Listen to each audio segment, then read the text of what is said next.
ఈ కాంతలోన దాగి ఉంది అయస్కాంతము, తన వైపు నన్ను లాగుతోంది వయస్కాంతము. నీ చేతిలోన దాగి ఉంది మంత్రదండము, నువ్వు తాకగానే చెంగుమంది మగువ దేహము.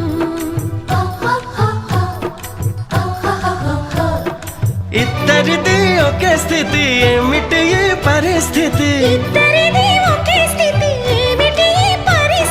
వలపు గుర్రమెక్కి వనిత చేయమంది స్వారీ, పడ్డానండి ప్రేమలో మరి విడ్డూరంగా ఉందిలే ఇది.